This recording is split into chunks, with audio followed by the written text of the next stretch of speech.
nandito tayo sa Itikan Canteen para kumain ng fried itik. At tingnan nyo, meron din ako nakita iba't ibang klaseng luto ng itik.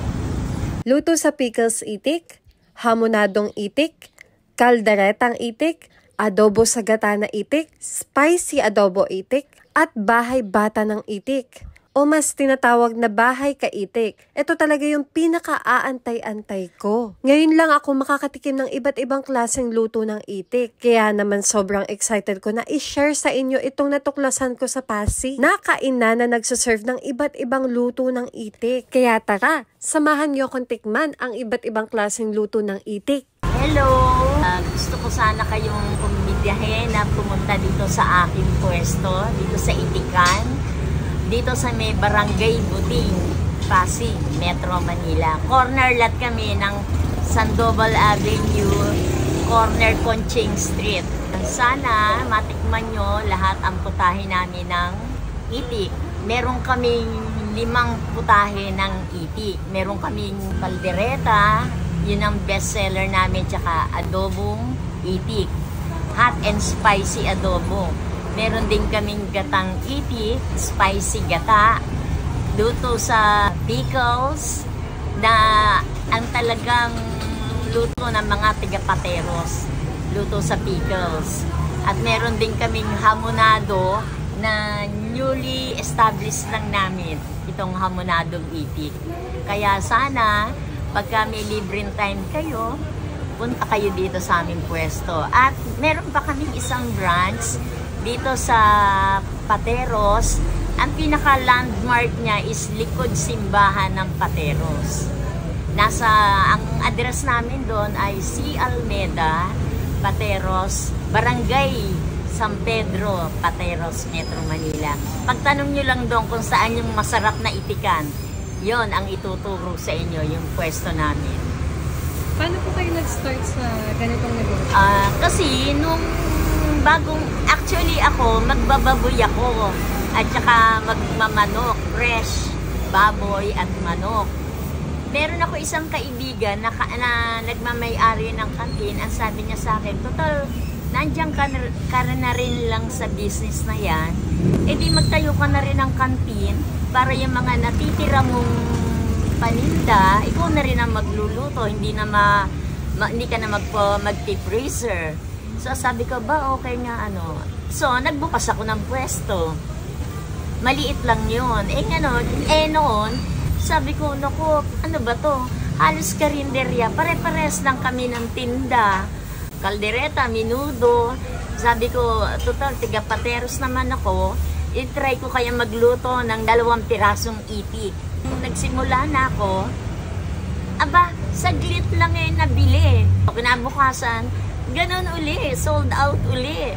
So kain na tayo. Simulan natin dito sa fried itik nila. Tikman natin. Very strong ang flavor nitong fried itik. Malambot ang laman, maganda ang pagkakaluto at walang lansa. The best to. Dapat matry nyo talaga to. So meron silang sauce ng itik dito. Try naman natin yung sauce.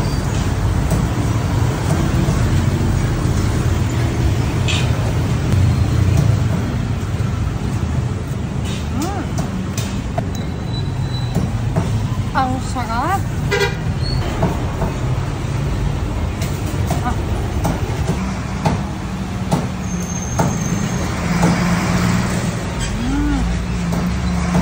Panalo to.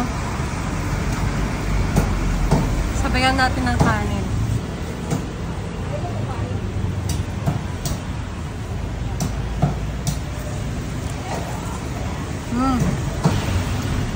Sabayan natin ng kanin. Walang sauce, panalo na. Tapos pag nilagyan mo ng sauce, mas lalong masarap.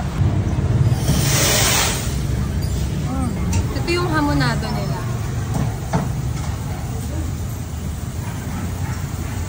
Ang sarap ng pagkatimpla nila dito sa hamonado. Not too sweet at hindi rin maalat. Kalderetang itik.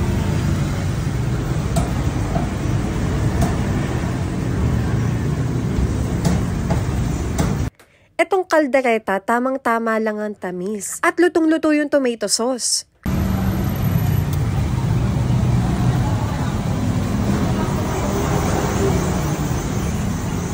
Ito naman yung adobong itik sa gata. Sobrang nasarapan talaga ako dito. Ang sasarap ng luto nila. Mapaparami ka talaga ng kain. Itong spicy adobo for me, sakto lang yung anghang. Onting sweetness at hindi maalat. At itong pickles, napakasarap din talaga. Hindi siya sobrang tamis at hindi rin sobrang asim. Sobrang sakto lang yung pagkatimpla. So ito yung inaabangan ko talaga, yung itlog ng itik. Gusto ko talaga itong matikman. So tikman ko muna itong maliit na itlog. First time ko na makakatikim na to. Kayo ba, natikman nyo na to? Tikman natin. Linamnam yung sauce niya. Garlicky, na manamis-namis, na medyo maanghang. Ito, iba to.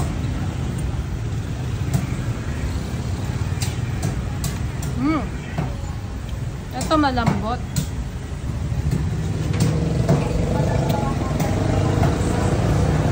Itong itlogan, parang Penoy ang lasa. Ha? Ay, tumalsik.